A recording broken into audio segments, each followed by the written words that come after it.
एक तो हमरा के भी ना समझ में आवता कि का कर दिया।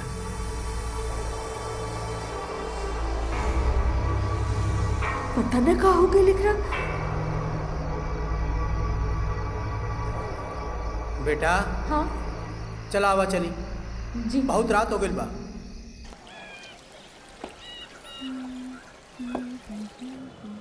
इली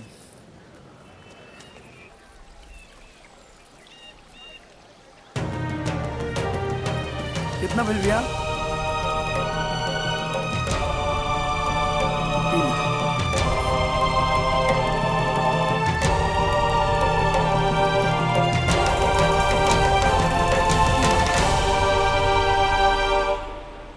अब चल जाओ, चली दी हम रख देते नहीं।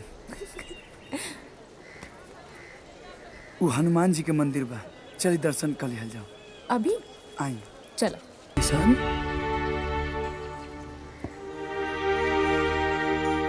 पंडित जी हमनी के राधा किशन ना है जा, ई मोना जी है और हम कृष्णा। ना तू लोग राधा किशन हो तो हनी के दूसर जन्म भइल बा।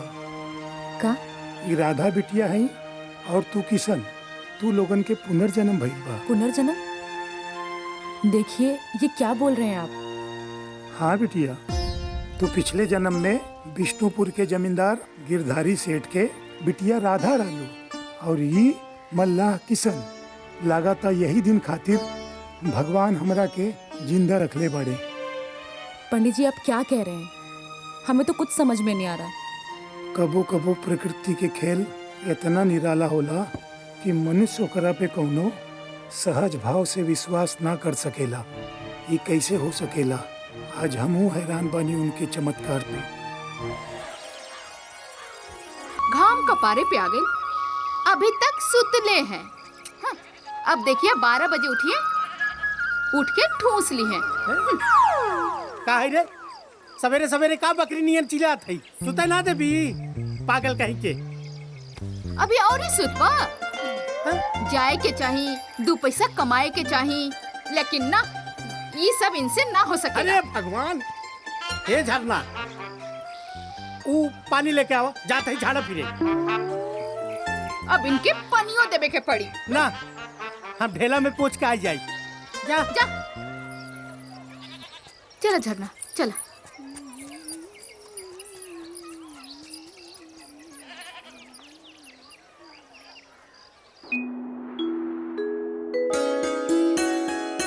ओम जय जगदीश हरे, स्वामी जय जगदीश हरे। भक्त जनों के संकट, भक्त जनों के संकट क्षण में दूर करे। ओम जय जगदीश हरे, जो धावे फल पावे। माँ हम आप बताएं। अरे बिटिया, बिटिया इतना जय।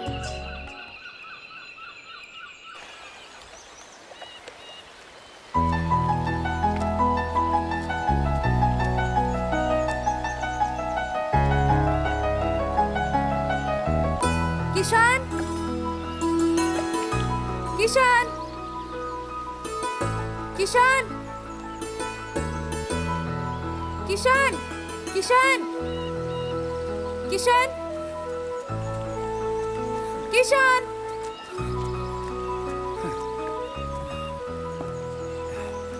छोटी मालकिन, ई रहल और गुलाब। हुल्लावल तू कबो ना भूलेला। हम समझ गई नहीं, यही लावे में तोके देर हो गई ना। जी ठीक बा। अच्छा चलो जल्दी करा, लागता कि आज कॉलेज के पहला क्लास छूट जाई हमार। चलो जल्दी आवा। हाँ।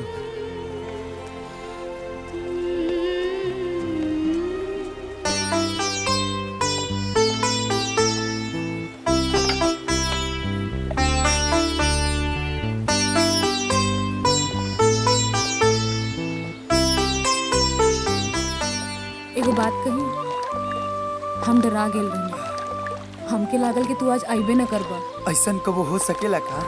ना, ऐसन कबो ना हो सकेला, और बेवजह तो ऐसन कबो ना हो सकेला। ई रउआ कैसे जानतन? ऐसे कि जितना ध्यान तू हमार रखेला उतना केहू ना रखेला। अच्छा एक बात बतावा किशन, तू हमार इतना ख्याल काहे रखेला? ई का कहते हैं छोटी मालकिन, राउत सेवा के हमार कर्तव्य बा।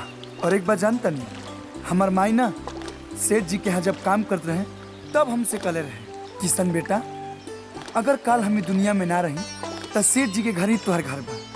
हाँ और ओहिजा से जौन भी आदेश आई ओकरा के पूरा कैल ही तुहर कर्तव्य बा।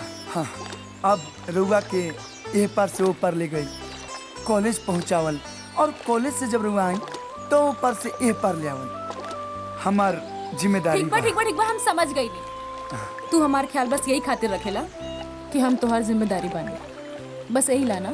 चला चला जल्दी चलो ना तो हमें कॉलेज के लिए देर हो बस जाएगी। आगे नहीं जा। हाँ आई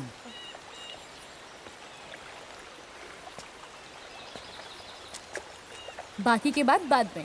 जी